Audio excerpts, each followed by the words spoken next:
தேங்காய் பருப்பி செய்கிறதுக்காக 1 கப் இதில் தேங்காய் துருவல் எடுத்திருக்கேன். இது வந்து இந்த ப்ரௌன் சைட்லாம் எடுத்துட்டு இந்த ஒயிட் இதை மட்டும் போடணும். அப்போ தான் நமக்கு தேங்காய் பருப்பி நல்லா சுவையாக இருக்கும். இது வந்து வெல்லம் நான் எடுத்திருக்கேன். சர்க்கரையில் செய்யாமல் வெல்லம் போட்டு செஞ்சால் இது ரொம்பவே நல்லாயிருக்கும், ரொம்ப சுவையாகவும் இருக்கும். அதனால் இது 1 கப் தேங்காய் துருவலுக்கு 1.5 கப் வெல்லம் நம்ம சேர்க்க போகிறோம். 1.5 கப் சேர்த்துறேங்க. 1 கப் தேங்காய் துருவலுக்கு 1.5 கப் வெல்லம். இந்த வெல்லம் அளந்த கப்லேயே 1/2 கப் தண்ணி சேர்த்துக்கலாம். இது வெல்லம்லாம் நல்லா கரைஞ்சி வந்துருச்சுங்க. இப்போ ஸ்டவ் ஆஃப் பண்ணிடலாம். பாருங்கள், வெல்லம்லாம் நல்லா கரைஞ்சி வந்துருச்சு. இப்போ இதை வடிகட்டி எடுத்துக்கணும். இதில் உள்ள மணல் தூசியெல்லாம் அடியில் உறங்கிடும்.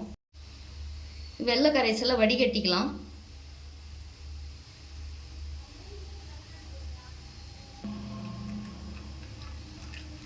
பாருங்கள், கொஞ்சமாக அடியில் மணல் இருக்குது, அதனால தான் வடிகட்டுறது. பாருங்கள் இப்படி இருக்குது. இது வந்து கம்பி பதம் வரணும். நம்ம தேங்காய் பருப்பி எடுத்து இதில் தான் ஊற்ற போகிறோம். இந்த பாத்திரத்துக்கு கொஞ்சம் நெய் தடவிக்கலாம்.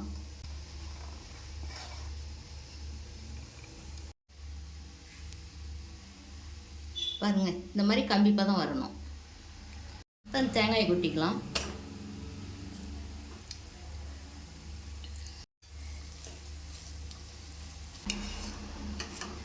இந்த தேங்காய் துருவில் வெள்ளைப்பாகோடு சேர்த்ததும் பாருங்கள் நல்லா தண்ணி விட்ட மாதிரி ஆகுது.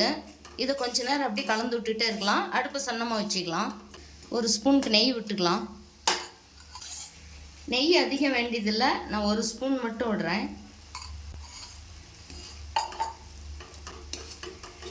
நல்லா கலந்து விட்டுக்கலாம். கொஞ்சமாக ஏலக்காய் தூள் சேர்த்துக்கலாம்.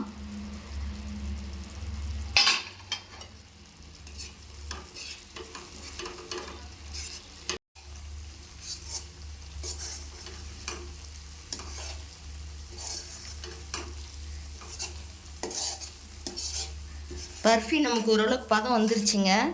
பாருங்கள், இந்த வெள்ளை கரைசலும் தேங்காய் நல்லா கெட்டித்தன்மையாக ஆயிடுச்சு. பாருங்கள், பாத்திரத்தில் அப்படி ஒட்டாமல் வருது. இந்த நம்ம 1 ஸ்பூன் தான் நெய் விட்டோம், அந்த நெய்யை பாருங்கள் பிரிஞ்சு வருது. இப்போ இந்த சமயத்துக்கு நம்ம ஸ்டவ் ஆஃப் பண்ணிவிட்டு வேறு ஒரு பாத்திரத்துக்கு மாற்றிக்கலாம். இதுதாங்க நமக்கு பதம். நம்ம 1 ஸ்பூன் நெய் தாங்க விட்டோம். இதுக்கு வந்து நெய் அதிகம் நமக்கு செலவாகாது.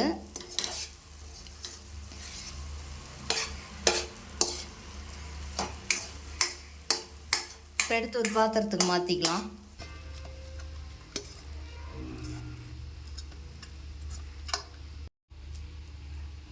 இதை நல்லா சமப்படுத்திக்கலாம். இது நல்லா ஒரு 1/2 மணி நேரம் ஆறணுங்க. ஆறின அப்புறமா நம்ம கட் பண்ணி எடுத்துக்கலாம். பாருங்கள், நல்லா ஆறிடுச்சு. இப்போ கட் பண்ணி எடுத்துக்கலாம். எவ்வளோ அழகாக பாருங்கள் கட்டிங் வருது. ஸ்கூல் விட்டு வர குழந்தைங்களுக்கு இந்த மாதிரி நல்ல ஹெல்த்தியான ஒரு ஸ்நாக்ஸ் செஞ்சு கொடுத்தா அவங்க ரொம்பவே ஹாப்பியாக சாப்பிடுவாங்க. பீஸ் வந்து நமக்கு தனியாக அப்படி வருது. இதே போலவே நீங்களும் செஞ்சு பாருங்கள். இந்த வீடியோ பிடிச்சிருந்தால் லைக் பண்ணி ஷேர் பண்ணுங்கள். உங்களுடைய கருத்துக்களை கமெண்ட் பாக்ஸில் சொல்லுங்கள். இந்த வீடியோ பார்த்ததுக்கு நன்றி.